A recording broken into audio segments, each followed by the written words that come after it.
Hey guys, tonight we're stepping back into a time when getting wasted was as much a part of life as, well, breathing. But before we dive in, imagine stumbling through a bustling medieval town, the air thick with the smell of roasting meat, the sounds of rowdy laughter spilling from the taverns, and the clinking of mugs filled to the brim with ale. Picture yourself shuffling through the mud on your way to a local feast, the cold night air brushing against your skin, and the distant thrum of a fiddler filling the air, merging with the hum of drunken chatter. Now, take a deep breath, because this isn't some fun, carefree party atmosphere. You probably won't survive the chaos of a medieval drinking binge. People often mixed alcohol with social, political, and spiritual rites, and let's face it, most of them weren't worried about driving home. Drinking was a way of life, sometimes necessary for survival, sometimes a little too indulgent. So, before you get comfortable, take a moment to like the video and subscribe, but only if you genuinely enjoy what I do here. And feel free to post your location and local time in the comments. Let's see who's joining us on this historical journey. Now, dim the lights, maybe turn on a fan for that soft background hum, and let's ease into tonight's journey together. All right, let's set the stage. When we think of medieval times, we might picture knights, kings, and castles. But believe it or not, a good chunk of medieval life revolved around drinking and getting wasted in the most literal sense. Medieval drinking wasn't just about having a few drinks at a pub. It was an essential part of life, from the peasants to the kings. Imagine this.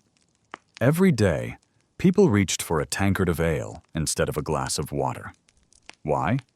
Because water could kill you, but alcohol, especially the kind that wasn't quite so strong, was much safer. People drank beer and wine not only because they liked it, but because the alcohol content killed off harmful bacteria. In fact, it wasn't uncommon for children, peasants, and even royalty to be found sipping diluted beer at the table, while adults enjoyed their mugs of hearty ale.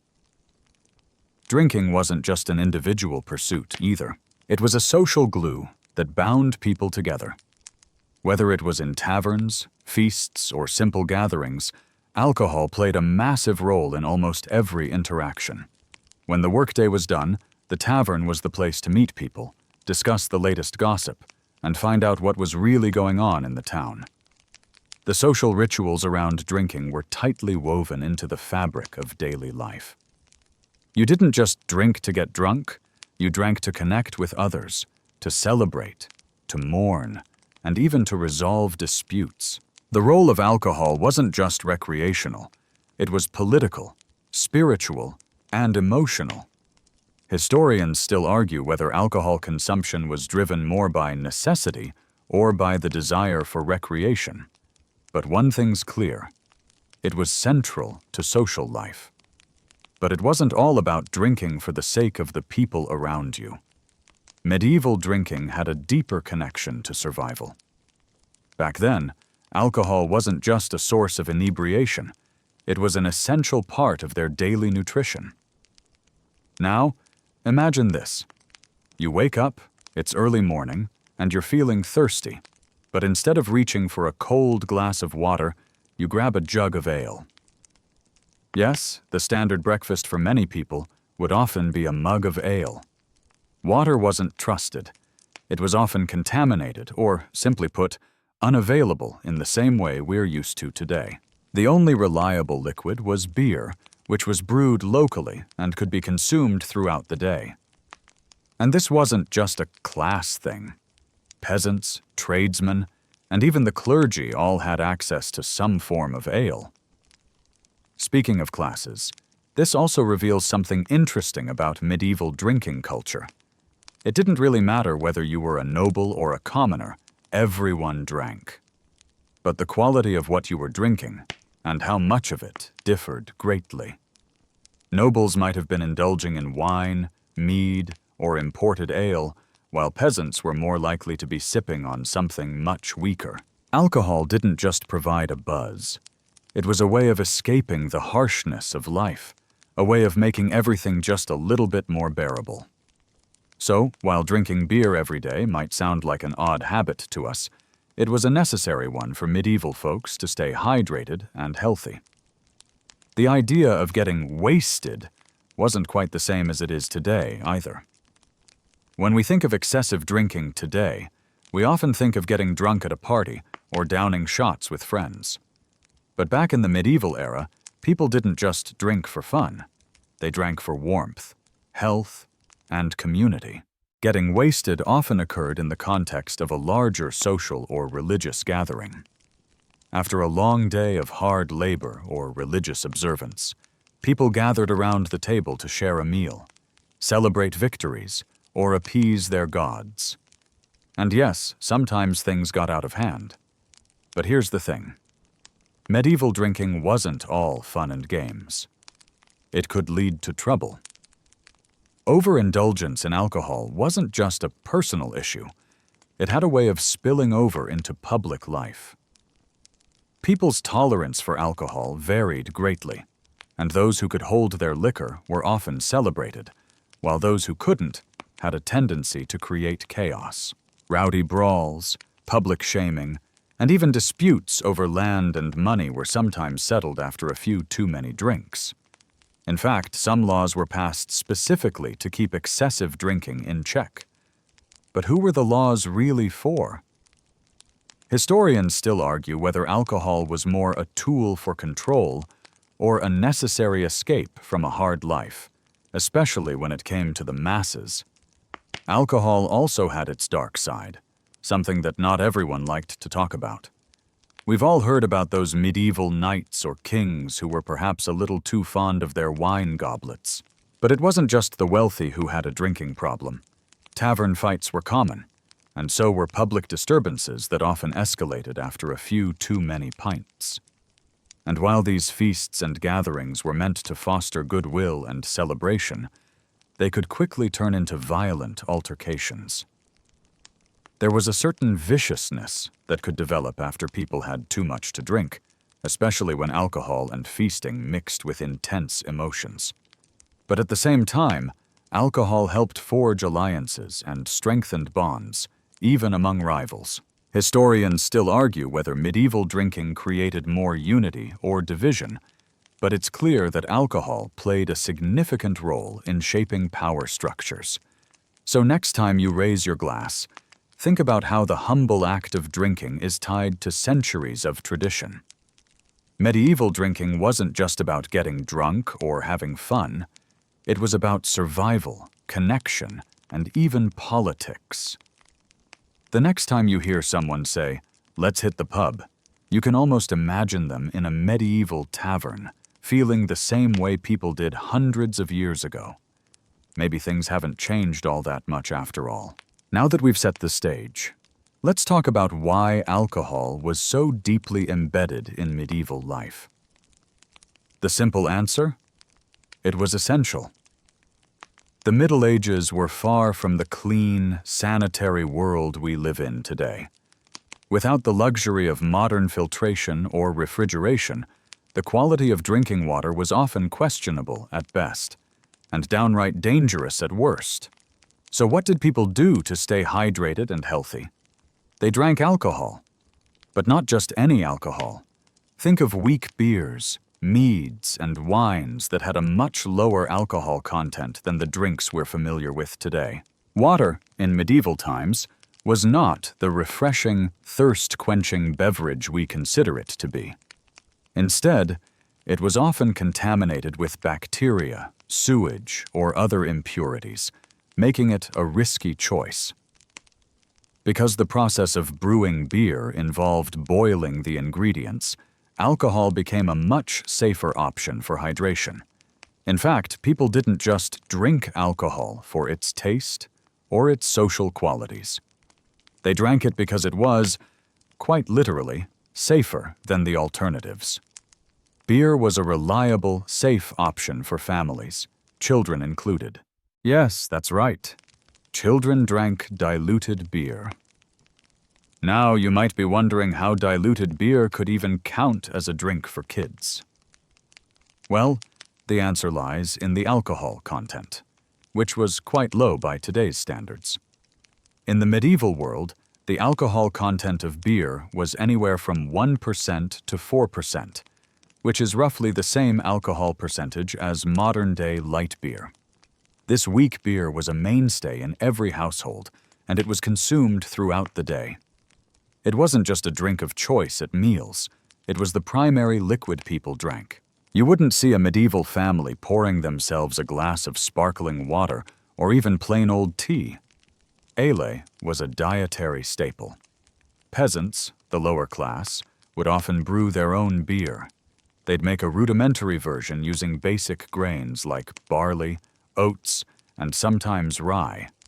But even this wasn't just a luxury, it was a necessity. The brewing process was simple enough for almost anyone to do at home, and it meant that a steady supply of beer was available at a fraction of the cost. And let's not forget, this beer wasn't just for fun. The low alcohol content made it a practical way of getting some calories and nutrition into the body. It was far from the luxurious brews enjoyed by the nobility, but it was enough to keep the peasants going through their hard work days. In the more affluent circles, however, things got a little fancier. Medieval royalty, the clergy, and wealthy landowners were much more likely to drink mead or wine, which were made from higher quality ingredients. Mead, a fermented beverage made from honey, was considered a treat for the elites. While wine was reserved for the nobility, mead was something of a symbol of distinction. Drinking mead wasn't just about indulging, it was about making a statement. Wine was a common fixture in the royal court, and was often used during religious ceremonies as a symbol of the blood of Christ.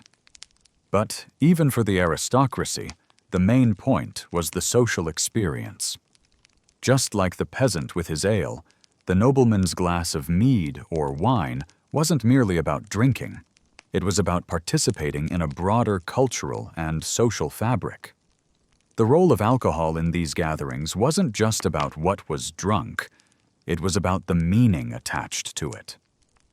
Feasts were an essential part of medieval life, especially for the wealthy.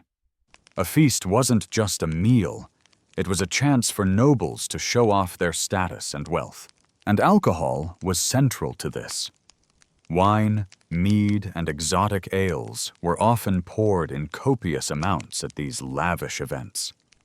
At times, it seemed as though the goal of a feast wasn't just to fill your belly, it was to drink enough to display your power, to show that you could afford to waste valuable resources on indulgence. One of the most celebrated feasts in medieval history, for instance, was held by King Richard II of England. In 1377, he threw a banquet to celebrate his coronation. And it wasn't just a royal affair, it was a statement. Over 300 guests were invited, and gallons of wine flowed freely throughout the night. There were huge tables piled high with roasted meats, exotic fruits, and pastries. And of course, the alcohol was flowing just as heavily, with wine and mead being passed around to celebrate the grandeur of the event. It wasn't uncommon to see men and women imbibing a little too much, their dignified behavior slipping as the evening wore on. The idea was to show that the nobility had the leisure and power to indulge in excess. Alcohol wasn't just fuel for celebration, it was a marker of status. For the common folk, taverns were where social life revolved around drinking. In fact, medieval taverns were much more than just places to get a drink. They were hubs of the community, places where people came together to share news, settle disputes, or simply unwind after a long day of labor. Many of these taverns were small, rustic, and somewhat grimy, but the warmth of the fire, the chatter of fellow villagers, and the promise of cheap, homemade ale made them a crucial part of medieval life. It wasn't uncommon for workers to finish a long shift and head straight to the tavern to unwind, whether with a friend or a stranger. There, you could forget the daily grind, even for a short time, and lose yourself in conversation and drink. But while drinking was essential to daily life, it was also a catalyst for social interaction. People gathered to drink not just for the sake of inebriation, but to enjoy each other's company. That's what the communal drinking experience was all about. Whether you were a peasant or a king, alcohol helped to break down social barriers, at least for a while. It allowed people to bond, make deals, or simply enjoy a few hours without worrying about the grind of life. Historians still argue whether alcohol in the medieval era helped to fuel a sense of unity or division. On the one hand, alcohol was a tool for community building, bringing people together in shared spaces like taverns or feasts. On the other hand, it could also lead to violence and chaos, as drunkenness sometimes turned into fights or disputes. In this sense, alcohol could be both a source of cohesion and a spark for conflict. But no matter the consequence, alcohol was at the heart of medieval social interaction. By now, you're probably starting to get a picture of just how central alcohol was in medieval life.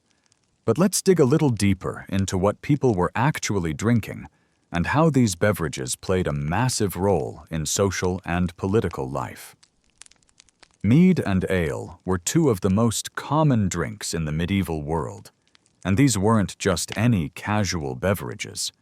They were often considered the cornerstone of social gatherings and were vital to the medieval economy. When you think of medieval drinking, it's impossible not to think about the amber glow of ale mugs clinking together or the sweet, honeyed taste of mead. Let's start with ale. Beer, in its medieval form, was a far cry from the crisp, refreshing lagers we enjoy today. The alcohol content was lower, often somewhere between 1% and 4%, which made it more akin to a lightly fermented beverage, something closer to a fizzy, yeasty bread than the hard-hitting brews we associate with beer today. But that's what made it so drinkable. Ale was a staple of medieval life because it was safer than water and provided essential calories to fuel the long hours of manual labor. Now, medieval ale wasn't just about throwing some barley and hops into a vat and hoping for the best. Brewing was a meticulous process, often overseen by women, and it was an art form. Alebrewers, or alewives, would boil water with grains, ferment the mixture, and then strain it before serving. The final product was a drink that tasted much like the earthy, slightly sour beer we sometimes find in artisan breweries today. Ale was often flavored with spices like ginger, coriander, or even honey to add variety.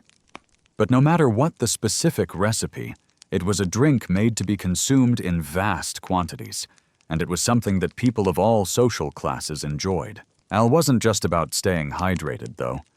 It was the drink that helped people gather together, whether in a local tavern, a feast, or even a casual backyard setting.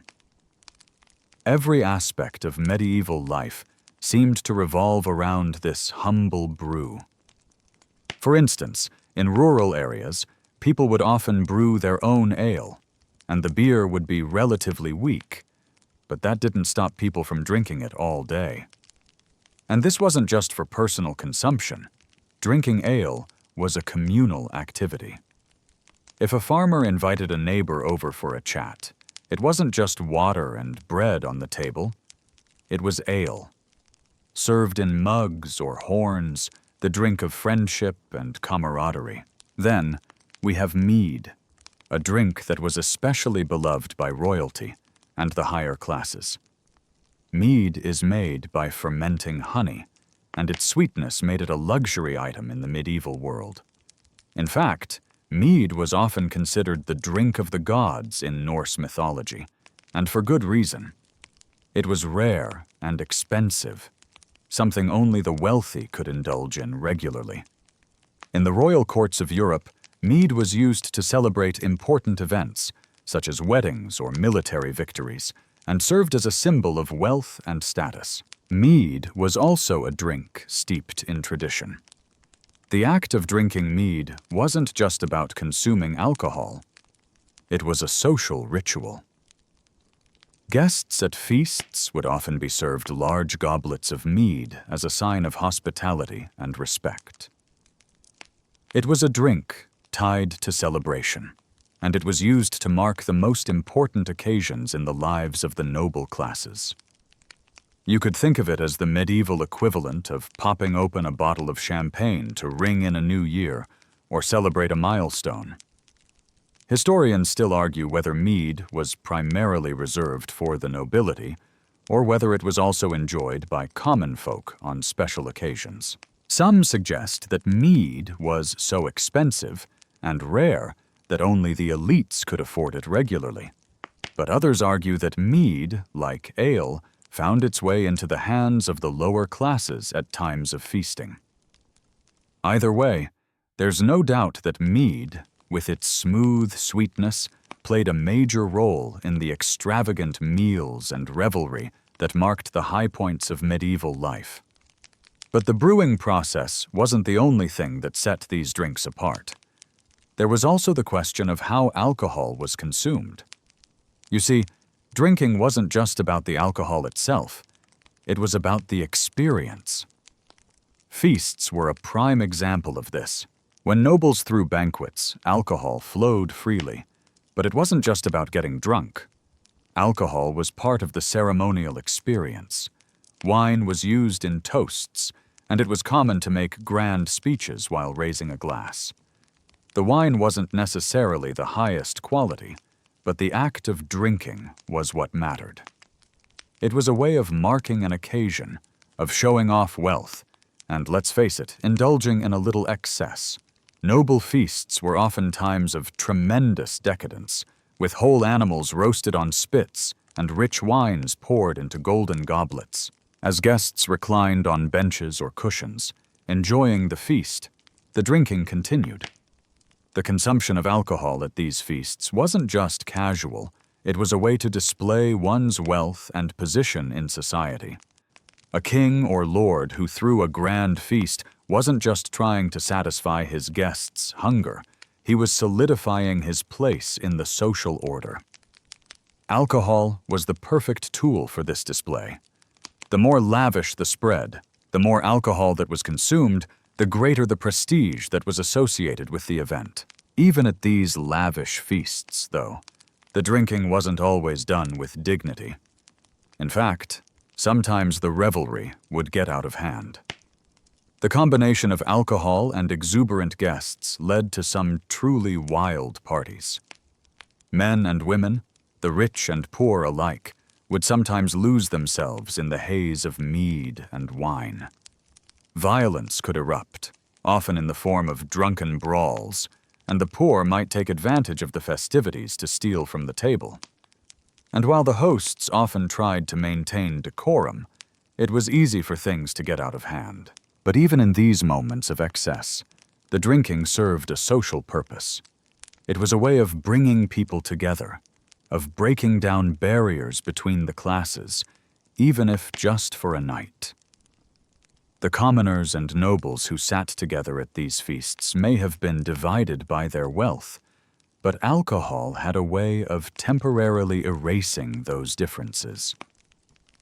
In some ways, the medieval drinking culture was a symbol of the collective experience, where everyone, no matter their rank, could indulge in the same beverage. Historians still argue whether the drinking culture of the Middle Ages was as innocent as it seems, or if it had darker implications. While alcohol provided a means of unity, it also led to a great deal of strife. Could the excessive drinking at feasts and taverns have contributed to the constant political tensions of the time? Or was it simply a way for people to escape the harsh realities of medieval life, if only for a few hours? The debate is ongoing, but what's clear is that the relationship between alcohol and social life in the medieval period was complex and multifaceted. Mead and ale weren't just beverages, they were symbols of community, status, and even survival. Now that we've had a taste of the drinks themselves, let's talk about where these medieval revelers actually gathered to drink. Taverns, feasts, and banquets weren't just social spots. They were the heart of medieval social life. Whether you were a peasant with a hard day of labor behind you or a lord with a castle to call home, the role of alcohol and drinking spaces was the same: to bring people together. Let's step into the warm, dimly lit world of medieval taverns and the high society feasts that would have made anyone's head spin. First, imagine stepping into a local tavern in a medieval town. The air is thick with the smell of roasting meat and wet wool, the floor sticky from spilled ale, and the flickering light of the hearth casts long shadows across the low beams of the ceiling. The tavern, often the most important social space in a village, was a place where business was done, gossip was exchanged, and of course, alcohol was consumed in excess. It wasn't just a pub where people grabbed a quick pint. It was a center of communal life. These establishments were more than just places to get drunk. They were the heart of the social fabric. The tavern was where villagers would go to relax after a long day's work. Picture it: an evening in the local tavern, after a hard day of farming, smithing, or weaving. People of all walks of life would gather in these humble spaces. The sound of the crackling fire blends with the deep, hearty laughter of friends and the clink of mugs being raised in toasts. This was where connections were made, deals were struck, and relationships were formed. In medieval times, taverns were often places where you could catch up on local news or seek out work. For the common folk, the tavern was the social glue, the place where the outside world melted away, replaced with camaraderie and alcohol. But let's not romanticize things too much. Taverns could also be seedy and dangerous. Drunken brawls were common, and if you weren't careful, you might find yourself caught up in a row over a bet, a game of dice, or a stolen kiss. It wasn't uncommon for these conflicts to turn violent, with patrons throwing punches or even knives in the heat of the moment. The medieval tavern, despite its warm fire and jovial atmosphere, could quickly turn into a den of chaos. But even these moments of excess played a role in the social dynamic of the time. People weren't just drinking for pleasure. They were drinking to escape, to release frustration, and to participate in the common struggle of life. Historians still argue whether the tavern played a more positive or negative role in medieval society. Some say that it was a refuge for the common folk, a necessary escape from the harshness of medieval life. Others claim that it encouraged bad behavior, including overindulgence, theft, and violence. Either way, the tavern was central to medieval drinking culture. It was the place where alcohol flowed freely and where the social landscape of the village or town was shaped. Now, let's shift gears a bit and talk about the other side of the drinking spectrum: feasts and banquets. These were the grand social occasions, the crown jewel of medieval celebrations. A medieval feast wasn't just a meal, it was a spectacle, a way for nobles to display their wealth, their status, and their hospitality. Alcohol played a huge role in these events, and feasts would often go on for hours, if not days, with wine and mead flowing in abundance. These feasts were a chance for nobles to show off, not just their wealth in the form of extravagant food, but their ability to host such events. A feast was about demonstrating power and generosity, a way of solidifying political alliances and social connections. The drinks served at these grand events were often the finest available. Imported wines from France or Italy, rare meads from distant lands, and ale brewed specifically for the occasion. When you attended a feast in the medieval period, You weren't just drinking to get drunk.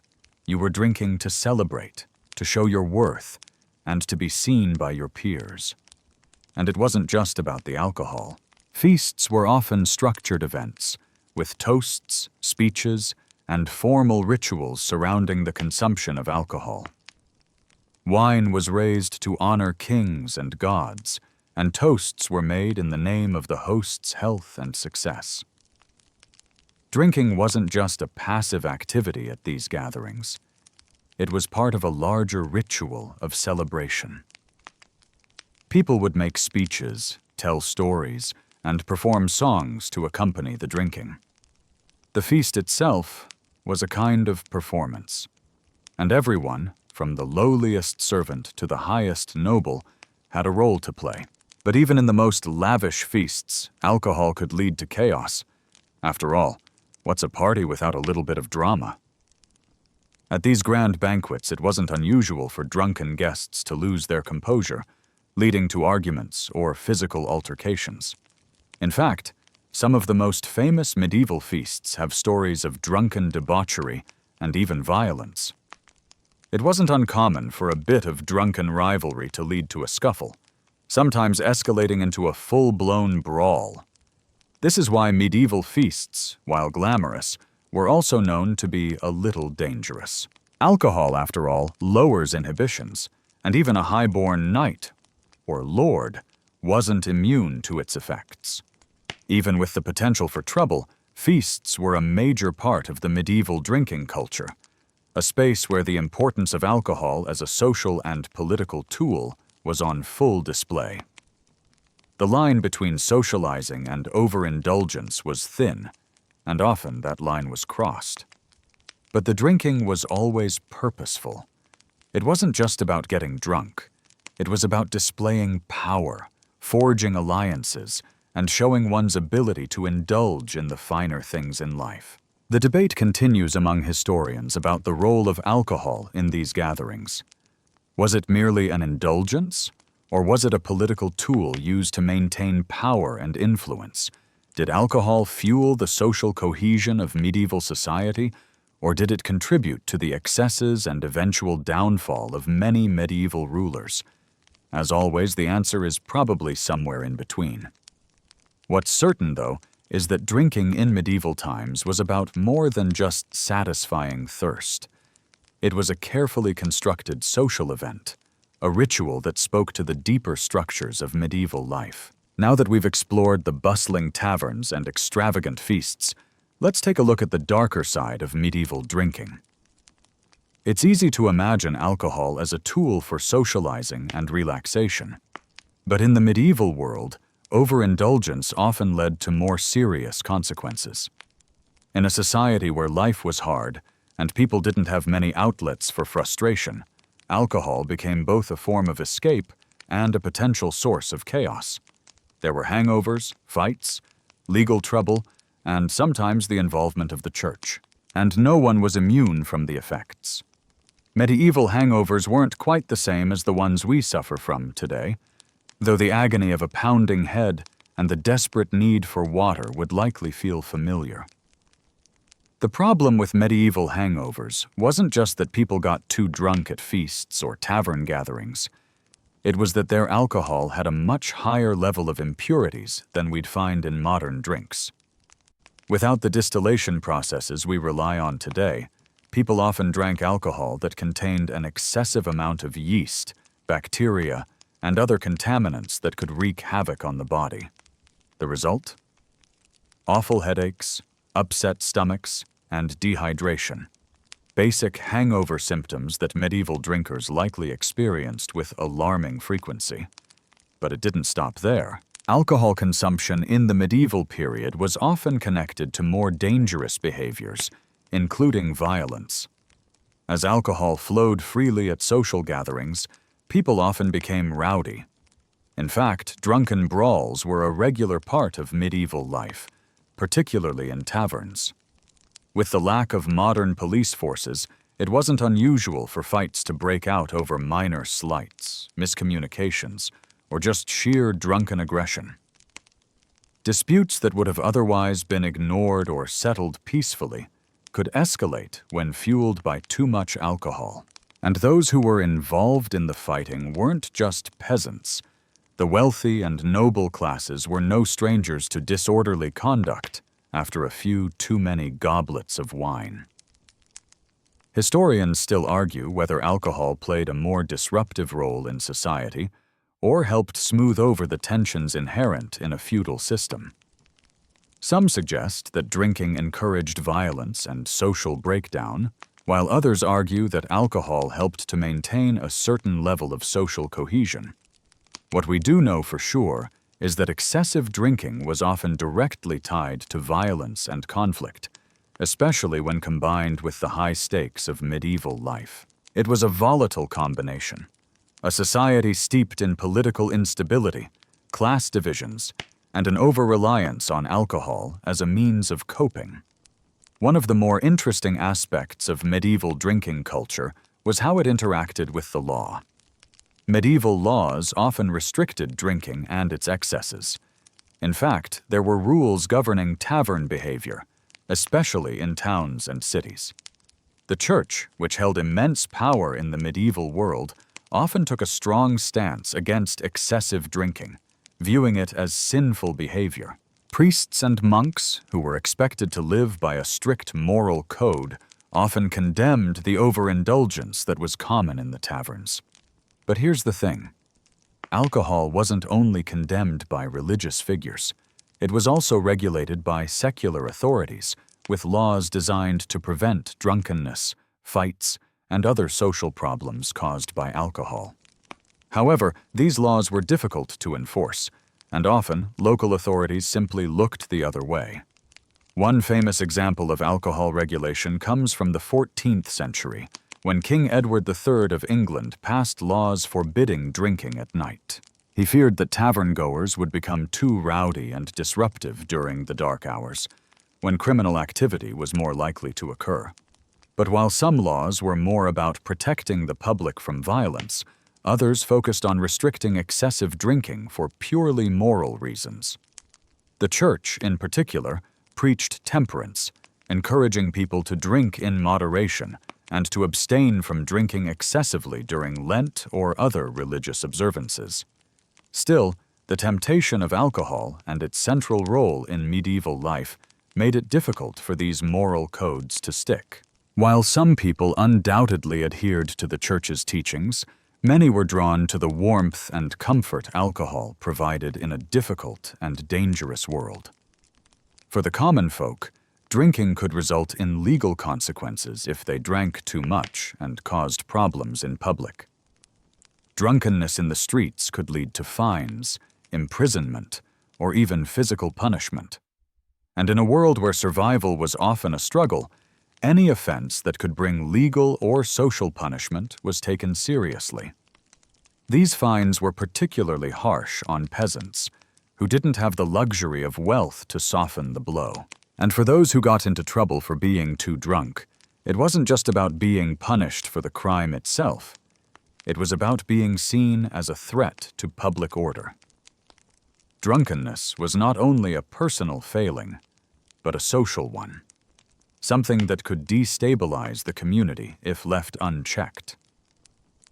At the same time, alcohol was often used as a tool for coping with the harsh realities of life.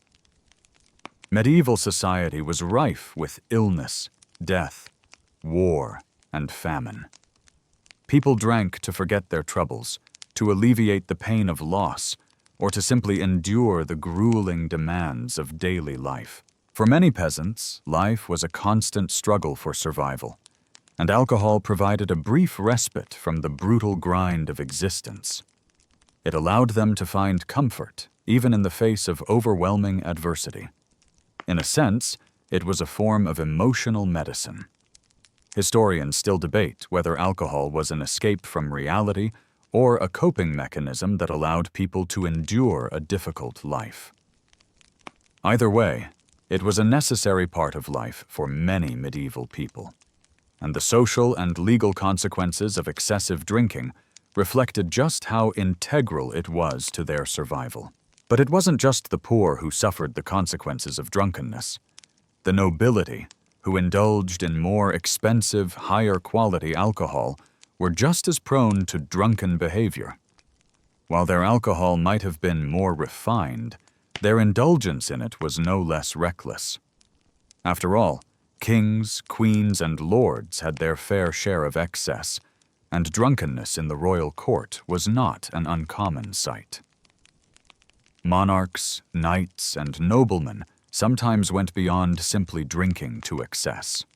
They used alcohol as a means of displaying power and control.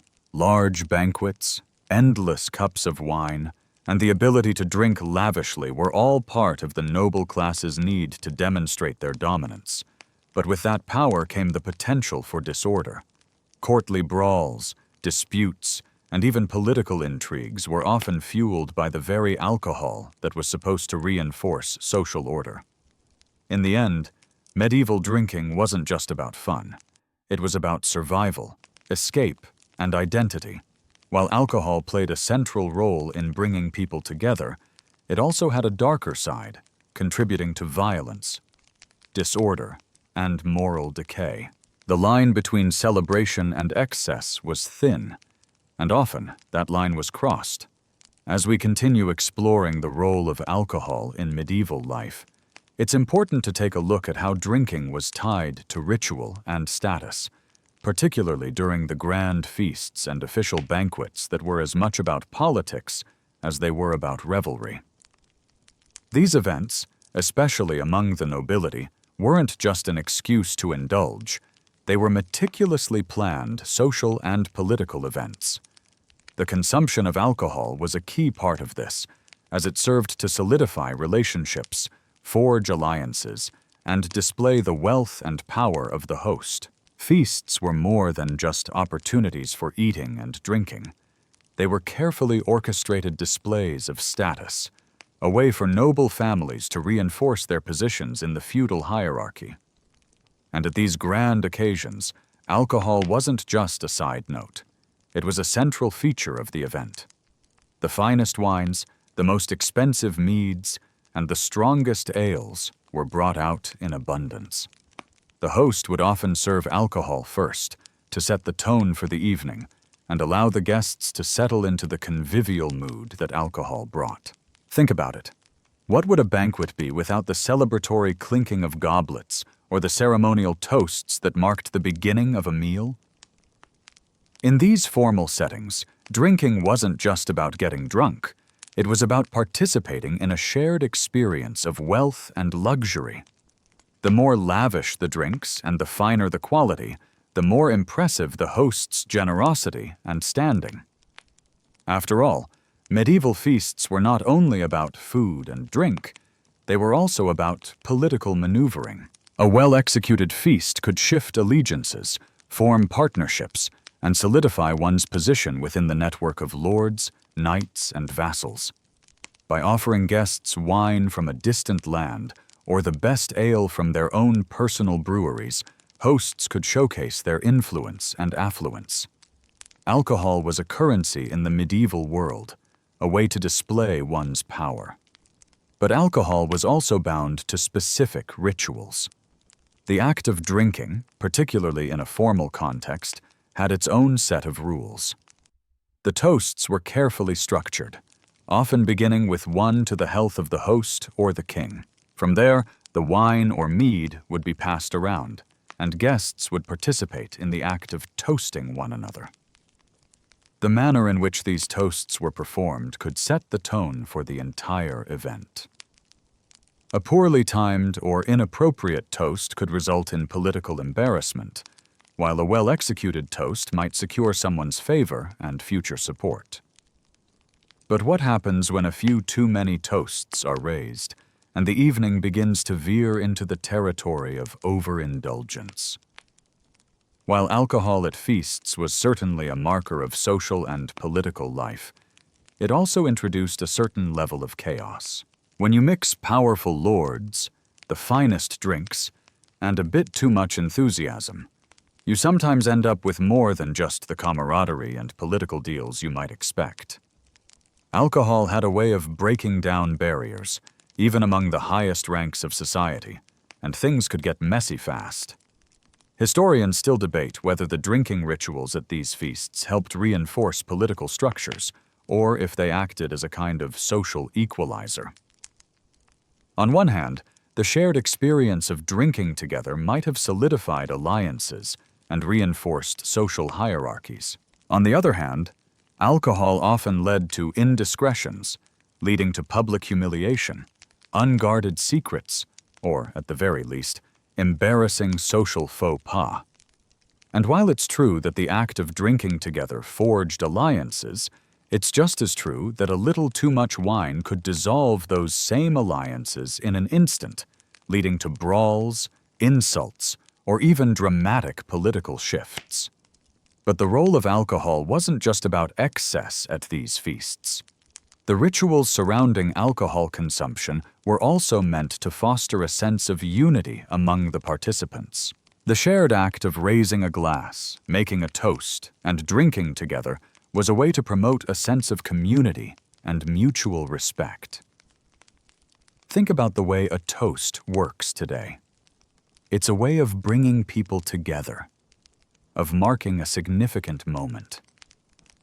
The same was true in the medieval period, where toasting was a sign of solidarity and respect for one's fellow drinkers, whether they were political allies or adversaries. Yet, as we know all too well, things don't always go according to plan. Alcohol was a social lubricant, yes, but it could also be the catalyst for conflict.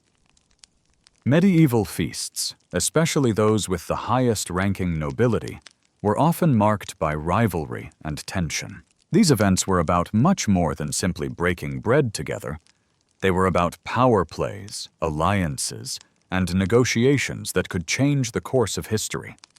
And alcohol, while helping to ease the tension and facilitate conversation, was also the fuel for explosive conflicts. The power dynamics that played out during feasts were often influenced by who drank with whom, how much they drank, and whether or not someone insulted a rival in the process. One of the most famous stories of alcohol-fueled conflict comes from the court of King Henry II of England. During one particularly boisterous feast, a drunken brawl broke out among the king's knights. The argument, which started over a trivial matter, quickly escalated into a bloody affair, with insults flying and weapons drawn. It was a reminder that even the most carefully planned feasts could be derailed by the chaos alcohol brought to the table. Even the church, the central moral authority of medieval society, had its own complex relationship with alcohol. On one hand, the church tolerated the consumption of wine, particularly during Mass, where wine was used to symbolize the blood of Christ. But on the other hand, the church preached against the dangers of overindulgence. While some monks and clergy were known for their temperance, others indulged in alcohol with a kind of reckless abandon. Some monasteries brewed their own beer or wine, and it's said that monks often drank more than was considered appropriate for their holy vows. Historians still argue whether the church's relationship with alcohol was one of support or condemnation. The church certainly understood the value of alcohol in religious ceremonies, but it also recognized the potential harm it could cause when overconsumed. The medieval church's stance on drinking is a reflection of the wider tension in medieval society. The tension between indulgence and restraint, between community and excess. While the church supported moderate drinking, it had little tolerance for the kind of drunkenness that could result in disorder and sin. Ultimately, medieval drinking culture was defined by a constant balancing act. Alcohol could be a means of social cohesion and celebration, but it also had the potential to break down societal norms and lead to chaos. From the smallest village tavern to the grandest royal feast, drinking was a central part of medieval life. It was the drink that brought people together, but also the drink that sometimes tore them apart. Let's take a moment now to shift our focus to one of the more fascinating aspects of medieval drinking: the church's intricate and sometimes contradictory stance on alcohol. You might assume that the Church, with its emphasis on temperance and piety, would be squarely against excessive drinking. And yet, when you peer deeper into medieval history, you'll find that alcohol, particularly wine, had a crucial role in religious and spiritual practices. So how did the Church, which preached moderation and control, navigate the widespread use of alcohol in a society where drinking was woven into the fabric of everyday life? At first glance, it might seem like a simple matter. The Church, with its moral authority, would naturally have condemned drinking, particularly excess drinking. After all, the Scriptures were clear about the dangers of drunkenness. In the New Testament, St. Paul warned against overindulgence, and the concept of temperance was rooted in Christian doctrine. But medieval life, as we've already learned, was a bit more complicated. In a world where drinking was essential for survival, the Church's role in regulating alcohol consumption wasn't as clear-cut as you might expect. For one thing, the Church was fully aware of the necessity of alcohol, especially wine, in daily life. Remember, water was often unsafe to drink, and ale or wine provided not just hydration, but nutrition. And of course, wine was a key part of religious rituals, particularly the Mass. During communion, the wine symbolized the blood of Christ, and it was used by clergy and laypeople alike during the sacrament. To the Church, wine was sacred, even though it could be seen as dangerous when misused. This duality between alcohol's divine use and its potential for abuse is something that still fascinates scholars today. Monasteries were central to the medieval brewing culture. Monks were among the best brewers in Europe, and they played a crucial role in refining the brewing process. Monks brewed their own beer and wine in the quiet of their monasteries, and these drinks were often made with great care.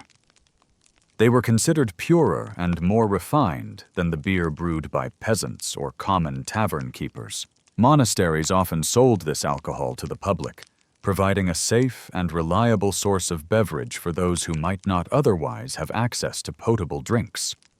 And while the Church may have condemned excessive drinking, it certainly wasn't about to discourage its members from brewing alcohol. It had practical, economic, and even spiritual value. Historians still argue over whether the Church's relationship with alcohol was more permissive or restrictive.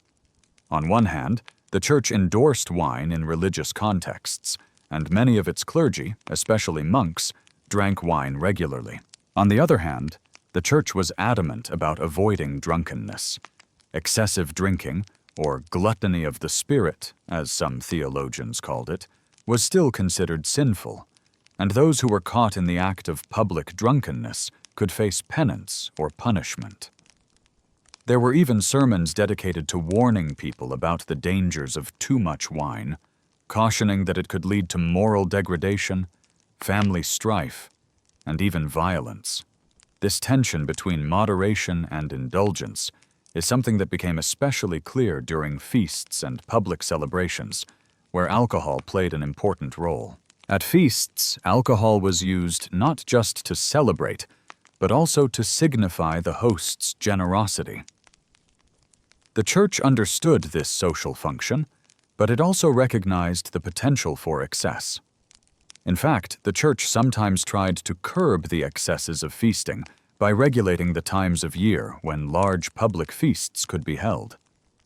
Certain religious periods, like Lent, were seen as times for fasting and self-restraint, and the Church made efforts to restrict drinking during these times. But even in Lent, alcohol could still be consumed in moderation, as long as it wasn't part of a grand feast. But beyond the religious ceremonies, alcohol was also tied to the broader social and political fabric of medieval life. For the nobility, drinking was often a public display of power. Hosting a grand banquet with copious amounts of wine wasn't just about having fun. It was a way to cement one's influence and social status. In many cases, The nobility relied on alcohol to create social bonds and alliances, particularly during times of war or political unrest. For example, after a victorious battle, a king might host a feast where wine flowed freely, signaling his strength and generosity. In some ways, this display of wealth and power was encouraged by the church, which recognized the importance of these alliances. After all, these political bonds helped to maintain social stability in a world that was often turbulent and unpredictable. Yet, the church was also aware of how easily alcohol could be abused. The moral dangers of excessive drinking were a constant concern, especially when it came to tavern life. Taverns were often places where people went to escape the pressures of everyday life, but they were also places where violence and disorder could quickly escalate. In many towns and cities, local clergy were tasked with monitoring tavern behavior, ensuring that patrons didn't engage in drunken brawls or commit other sins while under the influence. The church's efforts to regulate tavern behavior and alcohol consumption reflected its larger concern with maintaining social order. But in the end, the church's relationship with alcohol was largely shaped by the same dual nature that existed throughout medieval society. It was both sacred and profane, necessary for survival and spiritual practice, yet fraught with the potential for misuse. It was a balancing act. The church couldn't, nor would it want to, erase alcohol from medieval life. But it also wanted to ensure that its consumption didn't spiral out of control. And for the church, this wasn't just about regulating behavior. It was about maintaining the moral fabric of society. Alcohol, while essential to life, could also be a force for chaos and sin if left unchecked. As we look back at this fascinating intersection between alcohol and the church, we're reminded that medieval society was constantly navigating the tension between indulgence and restraint, between the sacred and the sinful.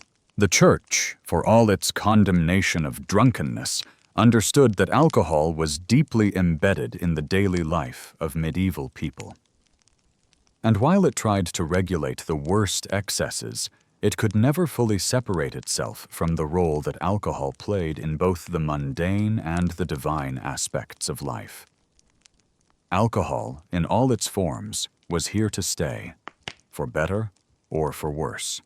Historians still argue whether the church's permissiveness or condemnation of alcohol led to a more balanced society, or whether it only intensified the struggle between faith and indulgence. One thing is clear, however. Alcohol and the church were forever intertwined in medieval life, whether for spiritual reasons, economic necessity, or social rituals. The church couldn't, and didn't, avoid the central role alcohol played in the world it helped to shape. Shifting gears a little, let's now focus on a group of people often overlooked in the medieval drinking narrative: the peasants. While much of the attention has historically gone to the royals and the nobility, peasants were the backbone of medieval society. And when it came to alcohol, they were just as dependent on it as the rest of the population, if not more so. But their relationship with alcohol wasn't necessarily one of lavish feasts or regal banquets. Instead, their drinking culture was more practical, down to earth, and at times necessity-driven. The first thing to understand is that the medieval peasant, much like the urban poor, didn't always have access to clean water. It's almost hard for us to imagine, but for many in rural areas, fresh water was scarce, and what was available wasn't always drinkable. Rivers and wells could easily become contaminated with waste, making water an unreliable and potentially dangerous option. So peasants, like everyone else in medieval society, turned to alcohol, not just as a luxury or a social experience, but as a safer alternative to water. The most common drink among peasants was ale. It was cheap, widely available, and relatively easy to brew at home. In fact, many peasants brewed their own beer. The process wasn't complicated, and it didn't require fancy equipment or special training. Peasants would use whatever grains were available, barley, oats, or even rye, and use the basic fermentation techniques passed down through generations. The result? A mild, sometimes watery beer that provided hydration, some sustenance, and a bit of a buzz. This was far from the strong, hoppy brews we enjoy today. In fact, the alcohol content was often low, just enough to offer a slight drunkenness without completely overwhelming the drinker. Home-brewed beer wasn't just for adults, either. Children, particularly in rural areas, often drank a diluted form of the ale. We may find it strange, but for the medieval peasant, it was simply a way of life. Water might make you sick, but beer was much safer to drink. So it wasn't unusual for families to have a jug of ale sitting on the table during meals, where both children and adults drank from it. This drinking culture was embedded into every part of peasant life. When the workday was done, the village tavern or alehouse became the place to relax, unwind, and socialize. It wasn't just about getting drunk, it was about taking a break from the relentless grind of rural labor. Taverns were often hubs for gossip, business dealings, and discussions about the latest goings-on in the village. People would head to the tavern for a drink and stay for the company. In these spaces, alcohol wasn't just a beverage, it was a means of building and maintaining relationships. Tavern life for peasants wasn't all serene relaxation, though. Just like their more privileged counterparts, the lower classes were not immune to the darker side of alcohol. Drunken brawls, fights over insults or debts, were not uncommon in these spaces. The difference was that these conflicts often didn't have the royal buffer of knights or lords to step in and break things up. In fact, when violence erupted, it usually led to swift and severe consequences. In a small village, where everyone knew everyone else's business, a drunken brawl could easily escalate into a personal vendetta, with lasting effects on a person's social standing. Moreover, medieval peasants didn't have the luxury of easy access to the kinds of imported or fine wines that the nobility enjoyed. Instead, they drank whatever was locally available. While ale was the primary drink, some villages had vineyards, and wine was consumed in those areas, although in far smaller quantities. These wines were often low quality, thin and harsh, especially compared to the wines enjoyed by the elite. But for the peasants who could afford it, it provided a nice change of pace from the usual ale. Historians still argue whether the consumption of alcohol in the lower classes was more about necessity or entertainment. Some believe that it was simply a way to get through the hardships of everyday life. After all, for a peasant, life was tough. Long hours working the land, poor living conditions, and the constant threat of famine or disease.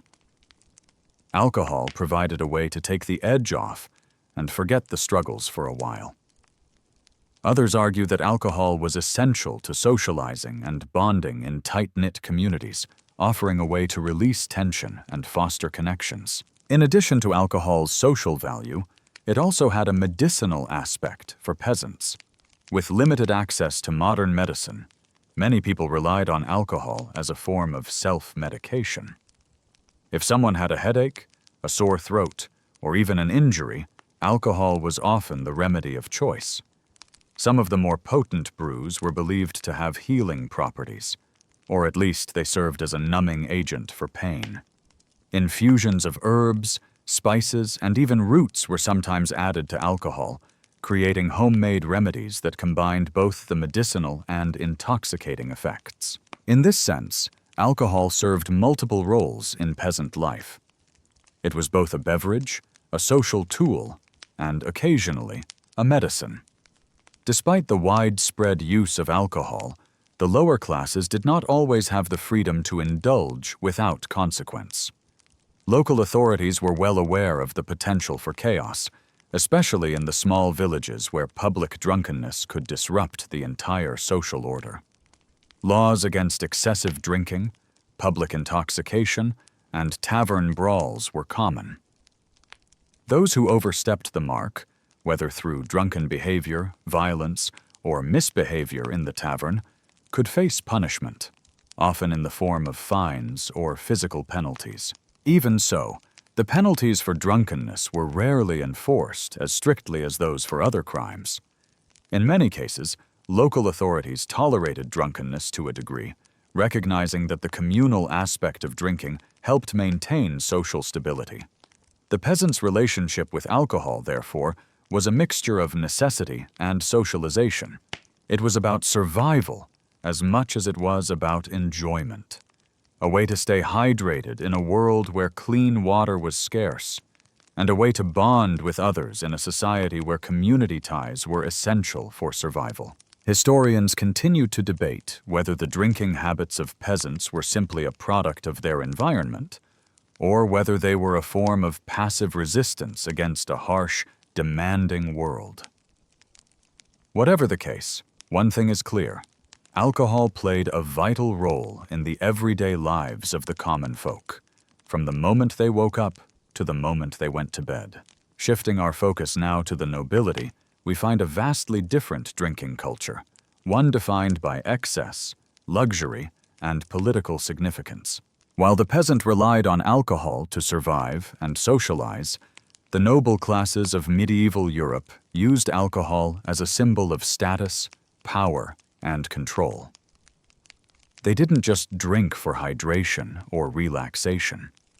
They drank to flaunt their wealth and influence, and, at times, to indulge in the kinds of excesses that could have serious political and social consequences. The drinking culture of the nobility was intricately tied to the concept of feasts, lavish events that were as much about politics and power as they were about food and drink. These grand banquets were hosted by kings, lords, and wealthy landowners to celebrate victories, announce alliances, or solidify political power. For the medieval noble, alcohol wasn't just something to drink at these events. It was a statement. The quality and quantity of the alcohol they served was a direct reflection of their wealth and standing. To serve the finest wines, the rarest meads, and the strongest ales was to demonstrate one's superiority, not only in the eyes of those in attendance, but also to the world outside the feast hall. Wine was the drink of choice for the nobility. It wasn't just any wine, however. Nobles often imported wine from far-flung regions: France, Italy, and Spain. This wine was far superior to the crude homemade beer brewed by peasants. These wines were carefully selected and sometimes aged for years, making them both a rare commodity and a symbol of exclusivity. For the nobility, wine wasn't just a drink. It was an integral part of courtly life, something that was shared among political allies, used to mark important occasions, and consumed during elaborate feasts that could last for days. But drinking wasn't merely a social activity for the nobility. It was a political tool. Feasts were not just an opportunity to indulge in food and drink. They were opportunities for lords, kings, and knights to negotiate, form alliances, and reinforce power structures. In these settings, alcohol helped lubricate the social and political machinery of the medieval world. If you wanted to forge a powerful bond with another noble or secure the loyalty of a vassal, there was no better way than to host a feast, serve the finest wine, and drink together in a show of camaraderie. The role of alcohol in these power dynamics extended far beyond the dining table, though. The very act of serving alcohol at these feasts could make or break relationships. There are countless stories of kings and lords using wine and mead to seal political agreements, but there are also tales of feasts where the consumption of alcohol led to deadly consequences.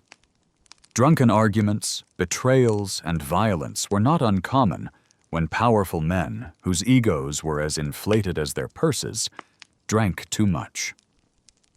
Some of the most famous medieval political scandals were fueled by alcohol. Consider the infamous story of the Feast of Saint Brice in 1002, where a drunken banquet led to the massacre of hundreds of Danes in England.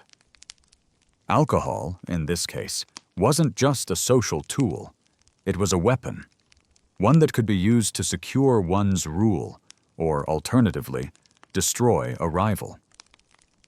Historians still argue whether these drinking rituals were truly about strengthening political alliances, or whether they were simply a way for the nobility to indulge their appetites for excess and power. Some believe that feasts were primarily a way for the elite to reinforce their place at the top of the social ladder. Others argue that these gatherings were much more functional, acting as critical events where political, military, and economic decisions were made, albeit with a lot of wine in hand. Even more striking is the idea that alcohol at these feasts was often used to test loyalty. The drinking rituals were an elaborate performance, one in which toasts and the act of sharing alcohol could determine whether an alliance was genuine. Noble guests were expected to partake in the drinking ritual, not only to show their loyalty, but also to demonstrate their status. The more you drank, the more you were seen as participating in the social order. Any refusal or hesitance to drink could be seen as a slight or insult. This pressure to drink was, in some ways, an act of political theater, a way to assert one's place in the power structure. But it wasn't always as formal as we might expect. Alcohol often led to reckless behavior and a lack of control. When nobles drank too much, it wasn't unusual for decorum to slip away and for behavior to become unpredictable. The same individuals who could rule entire kingdoms with iron fists would sometimes, after a few too many goblets of wine, become unruly, causing chaos and mischief. This more chaotic side of drinking was evident in the medieval court, where alcohol was often the catalyst for absurd or scandalous incidents. Drunken fights, accidents, and even mockery of the king or queen were regular features of life in the royal halls when drinking reached its peak.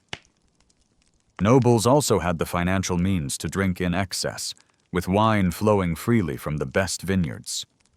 But drinking was also a way to display one's generosity.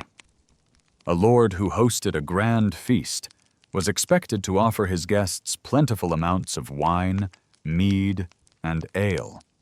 This act of generosity was as much about securing loyalty as it was about hospitality. The more a noble could offer, the more respect he gained. Feasts were, in this sense, an investment in the future, one that would pay off in political favors, military alliances, or increased wealth. This form of conspicuous consumption, however, wasn't just limited to feasts. The nobility had access to luxurious wines that ordinary people could only dream of, and their consumption wasn't always about necessity or socialization. It was about display. Nobles wanted to flaunt their wealth and demonstrate that they had the means to afford the best of everything. Drinking the finest wine wasn't simply about taste, it was about showing off. This was especially evident in the consumption of mead, which, while it had its place among the common folk, was considered a drink of the elites. Its sweet, honeyed flavor and the rarity of its ingredients made it a symbol of nobility. The nobility didn't just drink mead because it tasted good. They drank it because it demonstrated their distinction from the lower classes. Historians still argue whether these feasts and indulgences were entirely self-serving or whether they served a broader societal function. Were these drinking rituals ultimately about maintaining political power, or were they a reflection of the individual's desire for excess? While we may never know the full answer, one thing is clear. For the nobility, alcohol was a tool of power, excess, and influence, just as much as it was a social drink. Let's now take a step back from the lavish feasts and courtly excess to explore another intriguing aspect of medieval drinking culture: the role alcohol played in health and medicine. In a time where medical knowledge was limited and superstition often ran rampant, alcohol wasn't just a means for socializing or indulgence. It was considered a vital part of healing. But unlike the antiseptics and painkillers we rely on today, medieval medicines often involved more than a pinch of mysticism. In fact, alcohol was widely regarded as a cure-all and a fundamental ingredient in many medieval remedies. To understand this, we first need to recognize that the medieval world lacked many of the advancements in science and medicine that we take for granted today. There were no antibiotics, no sterile bandages, and no modern surgical techniques. As a result, people often relied on folk remedies, herbs, and of course alcohol to treat everything from wounds to fevers. Alcohol wasn't just a recreational beverage, it was a key component in early medical practices. One of the most common uses of alcohol in medieval medicine was as a solvent for herbs and plants. Known as tinctures or elixirs, these alcohol-based concoctions were believed to have healing properties.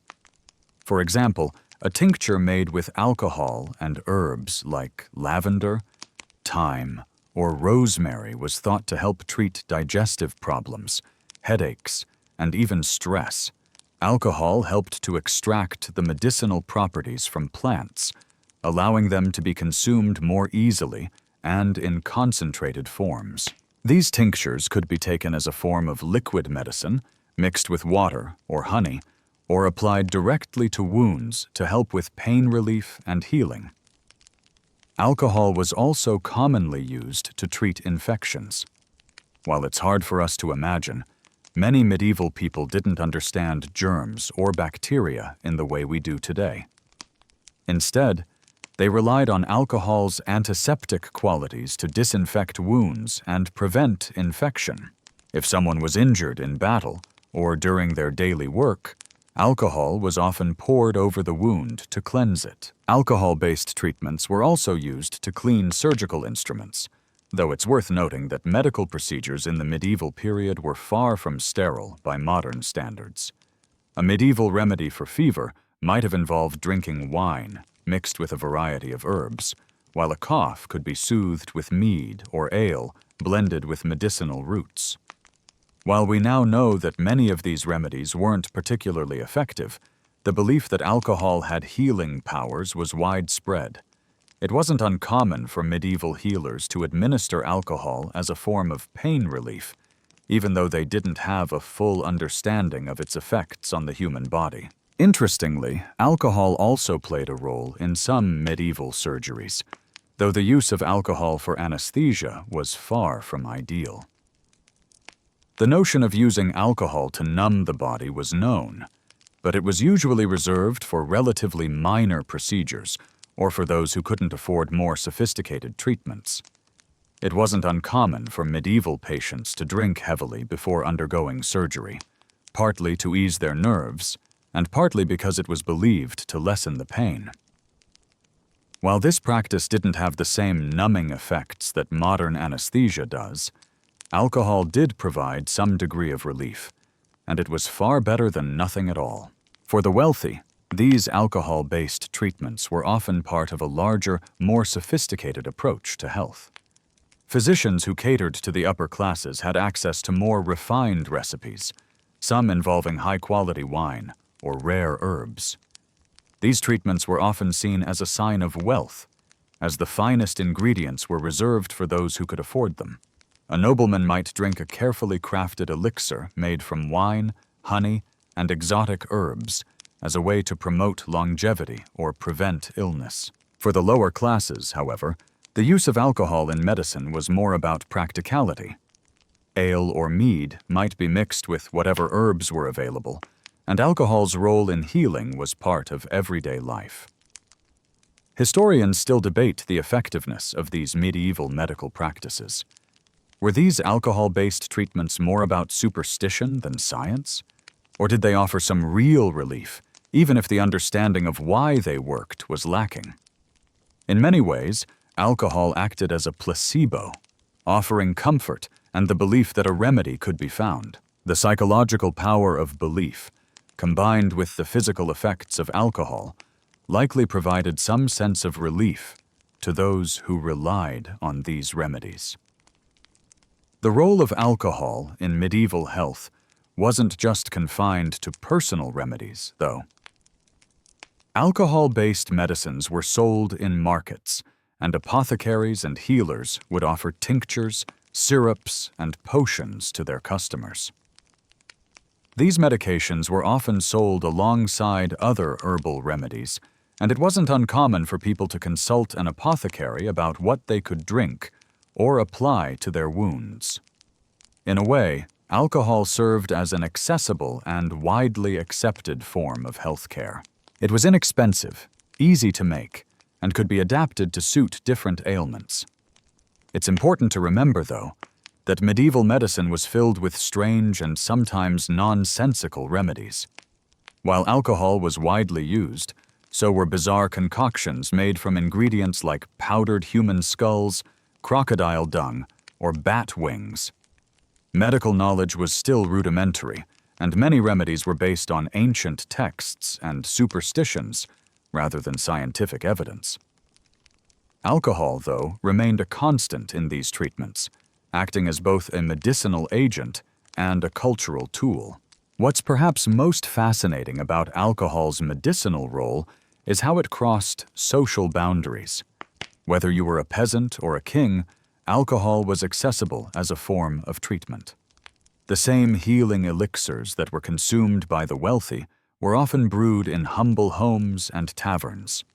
Of course, the quality varied depending on the brewer's resources, but alcohol was one of the few remedies available to everyone, regardless of class. Historians still argue whether alcohol-based treatments should be seen as a necessary evil or simply as a reflection of a medical system still in its infancy. What we can say for certain is that alcohol was central to medieval health practices, and it was deeply woven into the fabric of medieval society. Whether used as a painkiller, a disinfectant, or a way to soothe the soul, alcohol was a vital element in both the spiritual and physical well-being of medieval people. Moving beyond its medical uses, let's look at another critical aspect of medieval drinking: its role in wartime. Yes, you heard that right. Alcohol wasn't just for relaxation or medical purposes. It played a crucial role in the lives of soldiers, warriors, and those who fought in the numerous conflicts that marked the medieval period. From the battlefield to the campfire, alcohol provided soldiers with physical and psychological relief during long and grueling campaigns. It was not only an integral part of the soldiers' daily rations, but also acted as a tool for boosting morale, fostering camaraderie, and offering temporary respite from the harshness of war.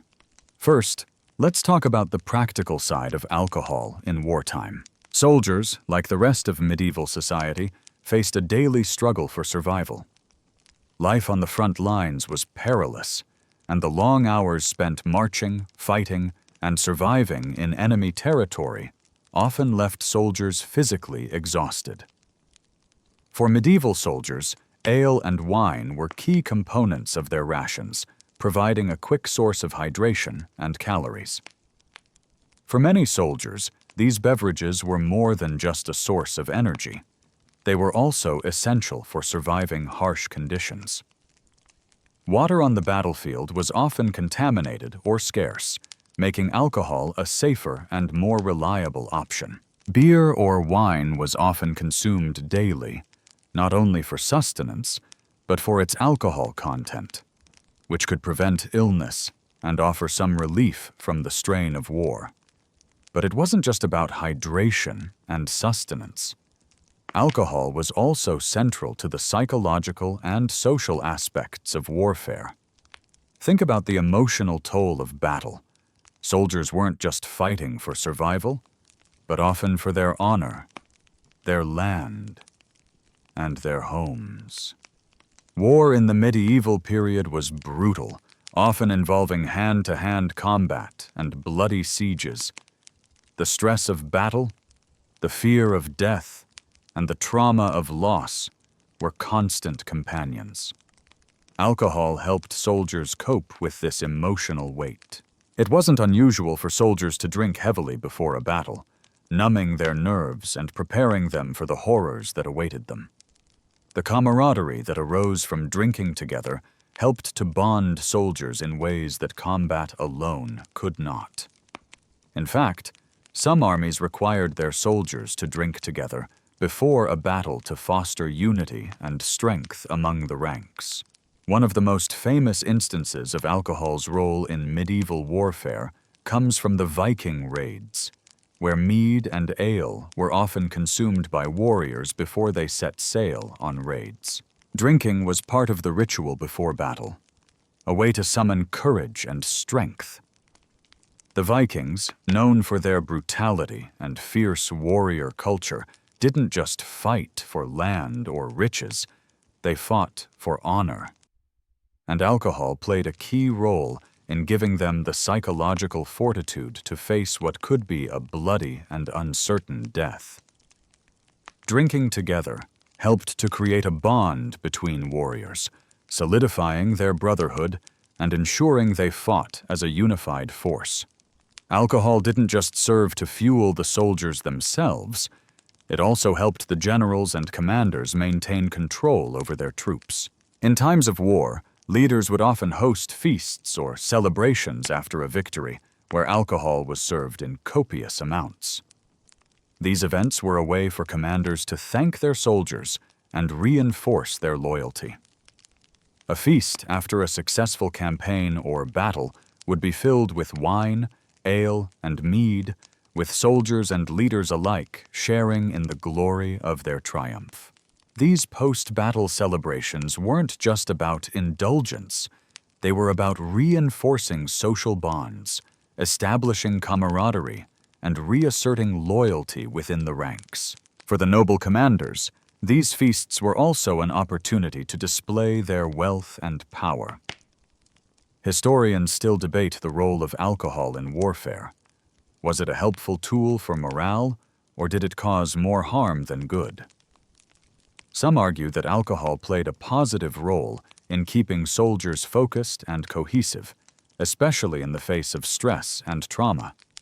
The ability to drink together, to share a moment of solidarity before the chaos of battle, may have been a crucial way for soldiers to cope with their fear and anxiety. However, others argue that the overindulgence of alcohol led to recklessness and lack of discipline among troops. There are numerous stories of soldiers, intoxicated on the eve of battle, making poor decisions or even losing their edge entirely. While alcohol could bond soldiers together, it could also lead to conflict, disorganization, and missed opportunities. Additionally, alcohol played a role in the post-battle rituals. In many medieval cultures, particularly in England and France, soldiers were celebrated for their bravery with large feasts that involved the consumption of vast amounts of alcohol. After a successful siege or battle, these victory feasts were an integral part of the healing process. After all, the horrors of war didn't simply vanish once the battle ended. Alcohol was used as a tool for recovery, a way to help soldiers relax, share their experiences, and bond over their victories. These events, while somewhat indulgent, also played a part in restoring the soldiers' mental and emotional health, providing them with a sense of closure before they returned to their everyday lives. The impact of alcohol on the medieval soldiers' emotional well-being cannot be underestimated. In an age where the psychological effects of warfare were largely ignored, alcohol provided a temporary escape from the overwhelming emotions of battle. It allowed soldiers to cope with grief, loss, and the constant fear of death.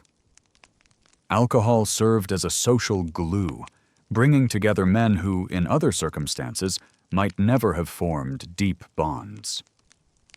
When soldiers gathered around the campfire, shared a tankard of ale, and celebrated their victories, it was more than just about the drink itself. It was about survival, unity, and the hope that the horrors of battle would soon fade away, at least for a little while. But even in times of peace, alcohol continued to be essential to the medieval soldier. After a campaign or skirmish, soldiers would still drink together to celebrate or to recover. And sometimes, alcohol was used to help soldiers forget the trauma of war. Historians argue that in some ways, alcohol became a coping mechanism for soldiers who had seen too much bloodshed or faced too many impossible situations. Alcohol wasn't just for fighting. It was also part of the recovery process, a way to mend both the physical and emotional wounds inflicted during battle. In conclusion, medieval warfare and alcohol were inextricably linked. Alcohol wasn't just a means of survival, it was a psychological tool, a bonding agent, and a form of respite from the brutal realities of combat. While historians may still debate the extent of alcohol's positive or negative effects on medieval soldiers, it's clear that in a world where battle was commonplace and death was ever present, alcohol played a crucial role in helping warriors endure the stress, fear, and violence of war. From Viking raids to medieval sieges, alcohol was a constant companion for those who fought and survived. Let's take a brief detour from the battlefield to explore how alcohol served a less glamorous, yet no less significant purpose: as currency and a tool for trade. In medieval times, bartering wasn't just limited to physical goods or livestock.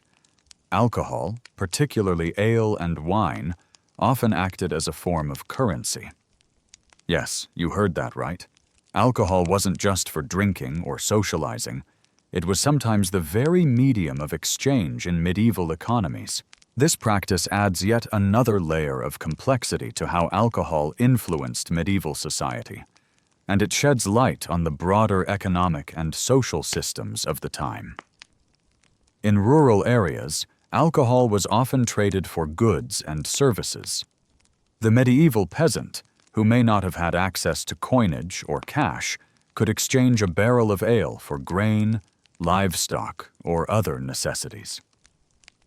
The trade of alcohol could happen between neighbors, villages, and even regions. A skilled brewer might be able to barter their brew for the labor of a blacksmith or a farmer's goods, and in some places it was not uncommon for ale to be part of the dowry during weddings. Ale and wine became economic tools, essential for trade and the functioning of local economies, especially in regions where coinage was scarce or difficult to acquire. While coins and official currency existed, many people in the Middle Ages relied on barter systems, and alcohol was an important part of this system. The idea of trading liquid goods isn't as foreign as it might seem. In a time when metals like silver and gold were difficult to come by, and most people were living a subsistence lifestyle, the tangible value of a beverage that could be consumed, enjoyed, and traded made it invaluable. Towns and villages would even establish specific taverns or alehouses that served as trading hubs, where alcohol was exchanged for goods or services. This system of alcohol as currency wasn't just a rural phenomenon, though. In towns and cities, alcohol was also a crucial part of the economic life. Tavern owners, for example, would brew large quantities of beer, mead, or wine to sell, and these beverages became part of the regular economic transactions of the urban marketplace. Much like any other commodity, alcohol was bought, sold, and traded in much the same way as wool, spices, or cloth. And just as you might expect in a medieval economy, the production and sale of alcohol were often highly regulated. Local lords and the church would impose taxes or tariffs on the sale of alcohol, further intertwining it with medieval politics and social systems. Now, you might wonder, how did alcohol get recognized as a form of currency or a trading tool? It boils down to its role in daily life. Alcohol wasn't just a luxury, it was a necessity. People drank it as part of their diet, and because it was widely consumed, it had intrinsic value. Alcohol was something everyone could use, from the richest noble to the humblest peasant. Because it was a staple in people's lives, it made perfect sense for it to be used as a currency in trade. Alcohol as a commodity wasn't always about the simple exchange of goods, though. It also acted as a tool for diplomacy. In certain cases, alcohol could be used as a gesture of goodwill between different factions or nations. Whether in the form of an extravagant wine or mead offering from one noble house to another, or a gift of ale between warring parties, the sharing of alcohol could symbolize peace and the willingness to negotiate. Kings and lords often exchanged bottles of fine wine or casks of ale as part of diplomatic treaties or alliances, knowing that the act of sharing drink could help to open doors for further cooperation. It wasn't just about formal diplomacy either. Alcohol could play a major role in the informal negotiations of everyday life. A neighbor might offer ale as a sign of friendship, or a merchant might offer a small amount of wine as a thank you for services rendered. Alcohol helped facilitate trade and barter, making exchanges smoother and more personal.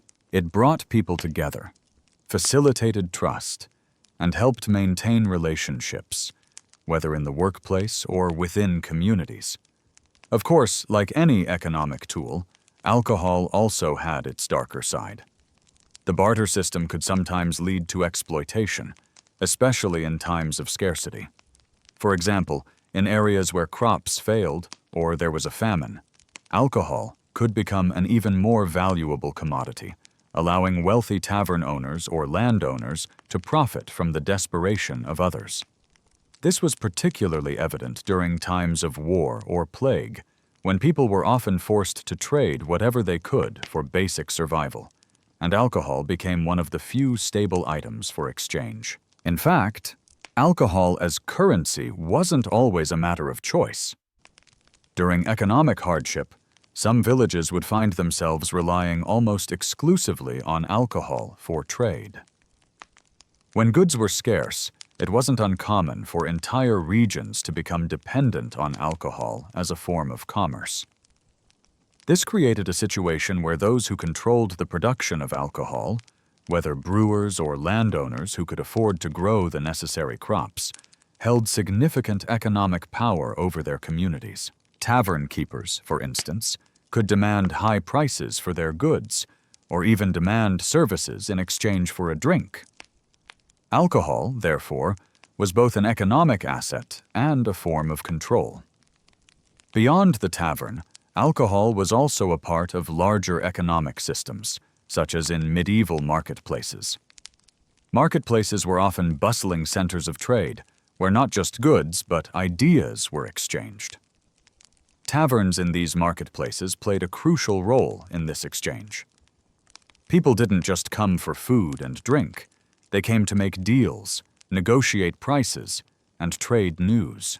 The sharing of alcohol in these spaces helped create an informal economy of favors, loans, and connections that were essential to the function of the marketplace.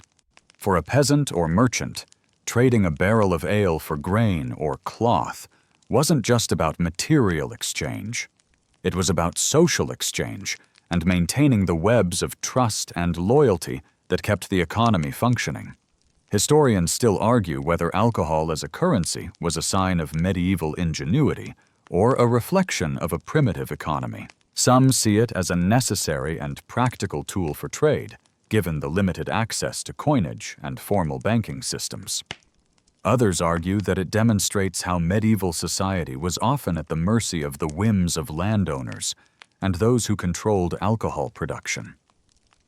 The fact remains, however, that alcohol's role as currency, or as a tradable asset, was a crucial part of the medieval economy, one that tied together the social, political, and economic spheres of life.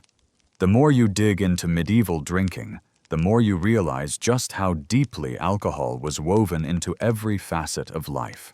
From diplomacy to commerce to medicine, it wasn't just something to pass the time. Alcohol in the medieval period was about survival, trade, social bonds, and even power. It was part of the very structure of society, from the lowest peasant to the highest noble. And through it all, it remained an essential, if sometimes troubling, part of daily life. As we venture into a quieter part of the medieval drinking culture, let's take a look at the women who, despite the limitations placed on them by society, still played a role in the drinking world. Women in medieval times were often expected to remain within the boundaries of domesticity, managing households, raising children, and following the societal expectations set by their male counterparts. But when it came to drinking, the rules were a bit murkier. In a society where alcohol flowed freely in taverns and at feasts, where it was consumed for health, political, and social reasons, the participation of women in this drinking culture presents an intriguing, albeit complex, story. Let's start by acknowledging that women's participation in public drinking spaces, like taverns and inns, was often frowned upon. In many parts of medieval Europe, especially in the early Middle Ages, women's presence in public drinking spaces was restricted.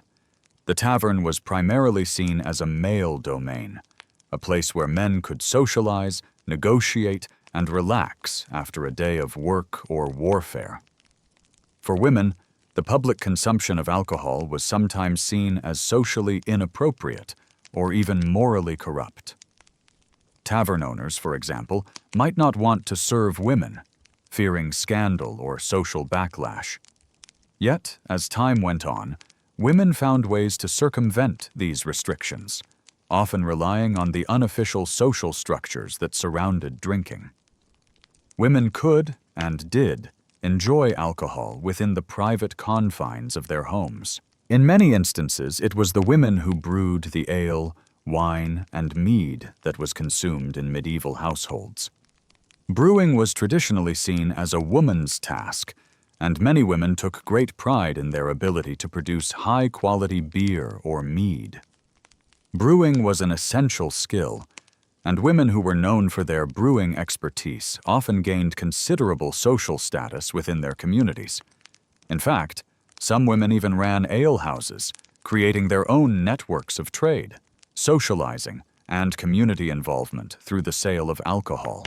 In urban settings, it wasn't uncommon for women to own or manage taverns, though they faced considerable obstacles in doing so. Tavern keeping was seen as a respectable profession, especially for widows or women without other means of income. Running an alehouse allowed women to support themselves and even build a reputation for producing fine brews. Women like this were often more involved in the social and economic life of their communities than their male counterparts, gaining access to spaces where they could interact with men and influence decisions. These women were sometimes known for their wit, hospitality, and business acumen, and while they might not have been at the top of the social hierarchy, their role in the economy and society was undeniable. Historians still argue about how women's participation in public drinking was viewed by society. Some suggest that the medieval drinking culture was inherently patriarchal, and women who ventured into public drinking spaces were often seen as loose or immoral. Others argue that women were, in fact, more central to the drinking culture than we might assume, especially in rural areas or small towns where women were responsible for brewing the local ale and wine. While taverns might have been male-dominated, women's involvement in alcohol production was far more accepted, and their contributions to the creation and distribution of alcohol were critical. One fascinating aspect of women's involvement in alcohol culture was how alcohol played a role in the religious and ceremonial aspects of their lives. For example, In Christian medieval Europe, women were sometimes involved in the serving of communion wine during Mass. Although women were generally excluded from the priesthood, they participated in the religious rituals surrounding alcohol. Wine, of course, held great symbolic importance in the Church, as it represented the blood of Christ during the sacrament of communion. In this religious context, women's consumption of alcohol was not only acceptable, but was a key element in the spiritual life of the medieval Church. In certain contexts, women also played important roles in the consumption of alcohol in religious ceremonies, especially in monasteries or convents. While the role of the abbess or female religious leader might have restricted their interaction with the more raucous drinking of the secular world, alcohol still had a place in religious rituals. Wine was used in the celebration of Mass, and in some cases, women of the Church would have been involved in its production or distribution. Furthermore, monastic orders, which had the resources to brew their own alcohol, often allowed women to drink in controlled, sacred environments. In fact, the production of beer, wine, and mead by religious orders became a significant source of income for monasteries and convents, and women within these religious communities had a hand in both the brewing and the serving of these beverages. While the upper echelons of society often tried to keep women's drinking activities behind closed doors, it was in the taverns and alehouses where women had the most freedom to interact with society at large. Taverns were a social microcosm, a place where the economic and social rules of the time were often blurred. This allowed women, who were typically confined to domestic spaces, to experience a level of social mobility and agency. Through alcohol, women could make their mark as brewers, tavern owners, and even political players, depending on their circumstances. But even in these spaces, women faced certain restrictions. Most taverns and alehouses had gendered expectations for drinking behavior. Women were generally expected to be more restrained in their alcohol consumption, and drunkenness was often seen as more socially unacceptable for women than it was for men. A woman who drank too much in public could risk losing her social respectability, and the threat of public scandal was never far away. Drunkenness among women was often seen as an indicator of loose morals, something that could tarnish a woman's reputation permanently.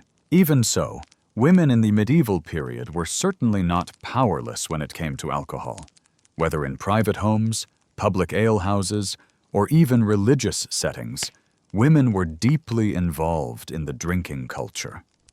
They brewed, they sold, and sometimes they even drank alongside men, creating a space for themselves in a world that sought to limit their public influence. Historians debate the extent to which alcohol helped or hindered women's social roles in medieval times. While some argue that alcohol was a tool of empowerment for women, others suggest that it was a source of further social control. Either way, it's clear that alcohol played a complex and multifaceted role in women's lives. It wasn't just a drink. It was a cultural, social, and even political instrument that helped women navigate the constraints of their time. As we conclude this chapter of medieval drinking culture, we can't ignore the fascinating complexity of women's involvement. From brewing in the home to owning and operating alehouses, women found ways to carve out a space for themselves in the male-dominated drinking world. While they were often restricted in how and where they could drink, alcohol still offered them an avenue for influence and expression. As we near the end of our journey through medieval drinking culture, it's time to examine some of the more extreme tales that emerged from this world of feasting, alehouses, and political maneuvering. The Middle Ages were rife with stories of drunken excess, wild parties, and outrageous behavior. While many of these tales have been romanticized or exaggerated over the years, they still offer us a glimpse into the madness that could unfold when alcohol fueled people's actions. Let's dive into the stories of legendary medieval drunkenness that have been passed down through the ages. Stories of outrageous benders, unrestrained feasts, and the sometimes absurd consequences that followed. One of the most famous and notorious stories from medieval drinking culture comes from the court of King Henry VIII of England. Henry was no stranger to excess, and his legendary banquets are well documented. These feasts weren't just about food. They were an all-out display of power, opulence, and indulgence, and alcohol flowed in copious amounts. It is said that at one of his banquets, Henry VIII consumed so much wine that he became completely inebriated and passed out during the event, much to the amusement of his courtiers. It's difficult to say how much truth there is to this particular tale, but the larger-than-life persona of Henry VIII makes it entirely believable. The king's love of alcohol was notorious, and his indulgence in the finest wines and meads was considered a hallmark of his reign. Stories of drunken revelry in his court abound, and while they were likely exaggerated over time, they certainly reflect the culture of excess that permeated the upper echelons of medieval society. But Henry VIII wasn't the only monarch known for his wild feasts. In fact, excess drinking at royal courts was often a way for kings and nobles to display their wealth, power, and generosity. King Richard II of England, for instance, threw an extravagant banquet for his coronation in 1377. The event was reported to have included an absurd amount of wine, and guests drank to excess in celebration of the new king's rule. According to some accounts, the king himself became so intoxicated that he could barely maintain his composure as he presided over the feast. Such events weren't uncommon, and they set a precedent for future generations of royalty to indulge in similar spectacles of gluttony and drunkenness. Whether or not these tales are entirely true, they reflect the medieval perception of alcohol as a tool for both personal enjoyment and public display.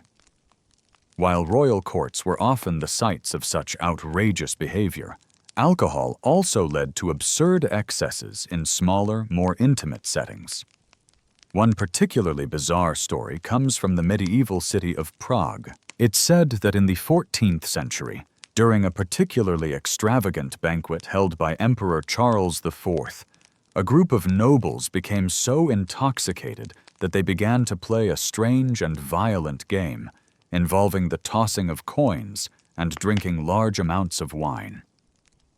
The game escalated into a full-blown contest of strength and endurance, with the winners awarded more wine and the losers forced to drink in even greater amounts.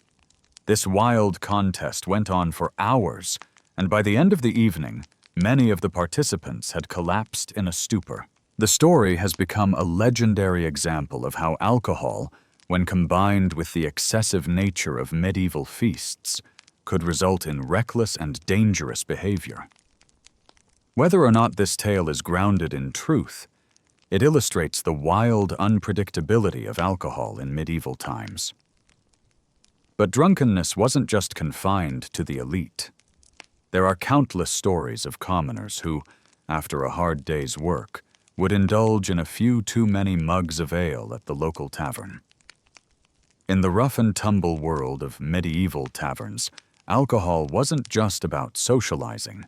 It was a way for people to escape the harsh realities of their lives.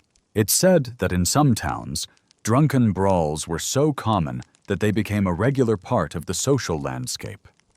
The fighting would often escalate from casual arguments over bets or cards to full-fledged brawls, sometimes spilling out into the streets.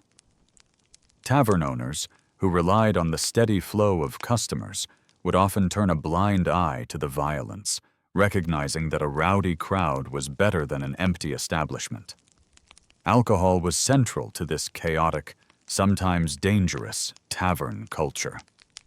One of the more bizarre tales from the lower classes involves the use of alcohol as a form of punishment.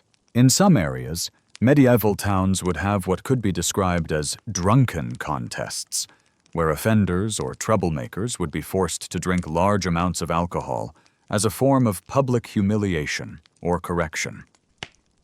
The severity of the punishment depended on the crime, but the idea was to force the individual to consume so much alcohol that they would either pass out or become so incapacitated that they would no longer be able to cause trouble. This strange form of social control was sometimes used to punish those caught in public drunkenness or disorderly behavior. Though these punishments were rarely formalized, they were part of the broader culture of alcohol-fueled mischief that ran through medieval towns. One particular example of the absurd consequences of alcohol comes from a series of incidents in 14th century England, where drunken knights at a tournament began to take their feasting a bit too far. After a few too many rounds of mead, the knights became so inebriated that they challenged each other to duels, using swords and lances. These drunken duels, while meant to be a show of skill and valor, often ended in chaos and injury.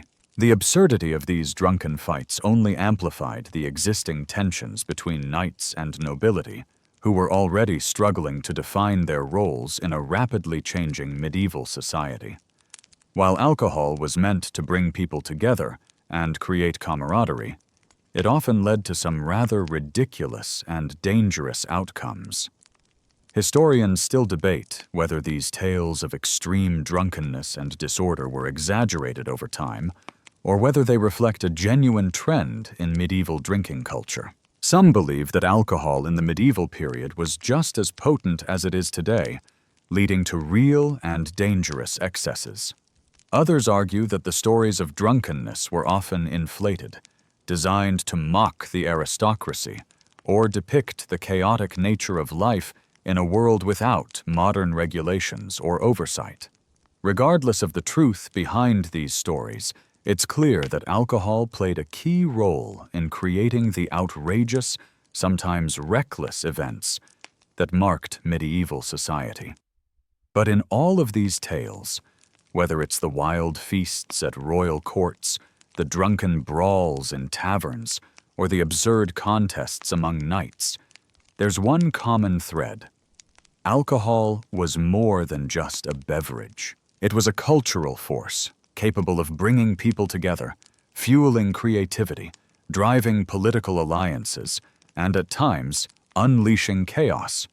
The consequences of overindulgence could be catastrophic, but they were also part of the tapestry of medieval life. As we wrap up this exploration of legendary drunkenness, let's remember that the medieval period wasn't just about knights and kings. It was about people, regular people, grappling with the complexities of a world that was chaotic, often brutal, and not without its own strange sense of humor. And throughout it all, alcohol was there, as it has been in every society, providing both the fuel for celebration and the catalyst for trouble. Whether it was a knight's duel, a noble's feast, or a tavern brawl, alcohol was at the heart of it, shaping the stories that continue to echo through history. As we reach the final chapter of our journey through the medieval drinking culture, we must look at how all of this, the feasts, the taverns, the alcohol-fueled diplomacy, and the excesses of both peasants and nobles, eventually gave way to a shift in social norms and customs. The slow but steady decline of medieval drinking culture wasn't a sudden event, but a gradual evolution that mirrored the broader changes of society, politics, and the economy. The Renaissance, which marked the end of the medieval period, brought with it new ideas, new values, and a fresh approach to life. As these shifts occurred, medieval drinking culture slowly began to fade, paving the way for a different understanding of alcohol and its place in society.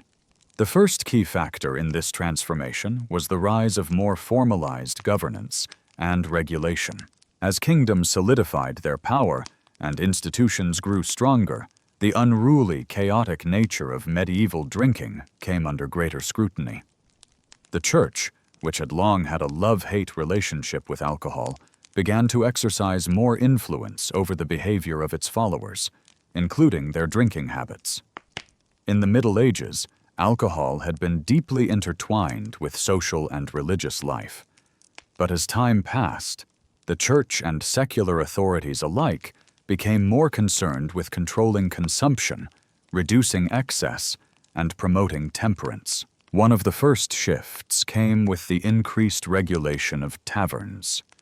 By the time of the Renaissance, many European cities had begun to pass laws to regulate how much alcohol could be served, how late taverns could stay open, and who could legally sell alcohol. The concept of licensing taverns and alehouses became more common, and drinking establishments were required to adhere to certain moral standards.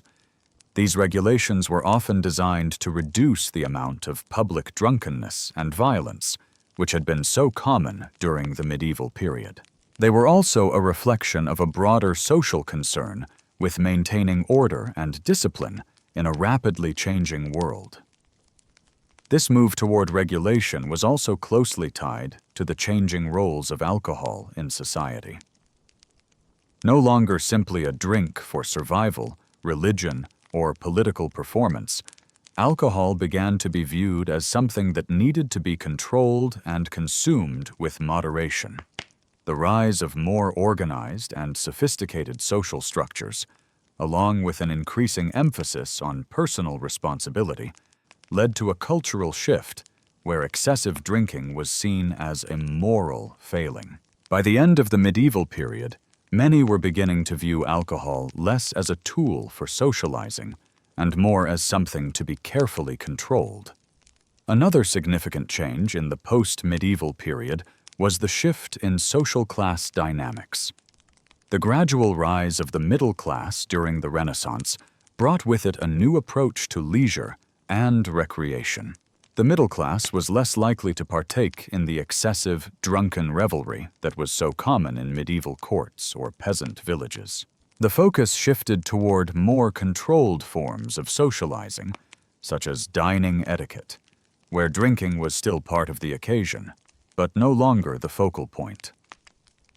Alcohol began to be consumed more in moderation, and social interactions around alcohol became more formalized.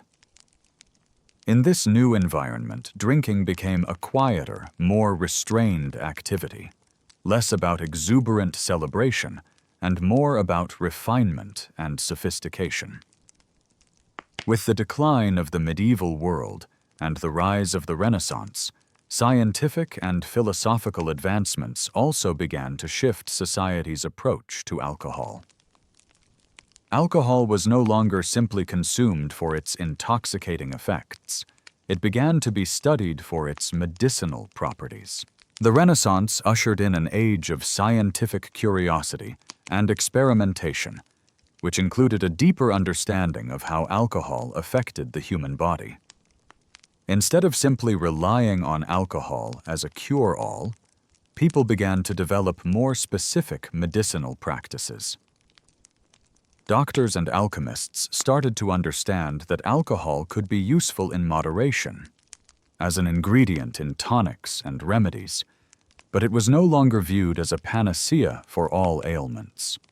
As Europe moved further into the modern age, the cultural perception of alcohol also began to change. Drinking in moderation became the social norm, and the wild, uninhibited drinking culture of the Middle Ages gradually faded into history. By the time we reach the early modern period, alcohol had transformed from a necessary, socially and politically significant substance to something that could be enjoyed responsibly, but without the extreme excesses and moral ambiguities of medieval times. People still enjoyed alcohol, of course. Wine, beer, and spirits continued to be consumed, but the context in which they were consumed had evolved. Alcohol had been integrated into more structured, formal social practices, and its role as a symbol of power or status became less prominent. Historians still debate the extent to which the Renaissance and the early modern period fundamentally changed the relationship between alcohol and society. Some argue that the cultural shift toward moderation and control marked the end of alcohol's role as a force for chaos and excess. Others contend that the medieval period's relationship with alcohol was far more complex than it appears at first glance, and that many of the themes of alcohol consumption in medieval life, community, celebration, and even excess, persisted in new forms. What's clear, however, is that the end of the medieval period marked a significant turning point in how alcohol was viewed and used. But in a way, this gradual shift in alcohol culture is also a reminder of the lasting impact the medieval period had on the world. Even as the drinking culture evolved, the medieval era's emphasis on communal drinking, the integration of alcohol in religious practices, and its use as a tool for social and political power remained present in various forms. Whether it was the organized feasts of the Renaissance courts or the quiet social gatherings in early modern taverns, alcohol still played a significant role in shaping social life, just in a more refined, controlled way. As we close this chapter of history, it's worth noting how medieval drinking, with all its excesses, mischief, and oddities, laid the groundwork for the drinking cultures that would follow. The medieval era may have been chaotic and unrestrained, but it set the stage for the more regulated, formalized drinking practices of the Renaissance and beyond. While the days of drunken brawls and royal debauchery may have come to an end, the deep cultural connection between alcohol and human society remained intact. And so, as we conclude our journey through the wild, intoxicating world of medieval drinking, we can appreciate how the past shaped the ways in which alcohol continues to play a role in our lives today. From the taverns of medieval villages to the royal courts of European kings, alcohol has always been much more than just a drink. It has been a symbol of culture, power, and community. It was a vital part of medieval life, and even as its form and function evolved, its importance remains undiminished in the stories we tell about the past.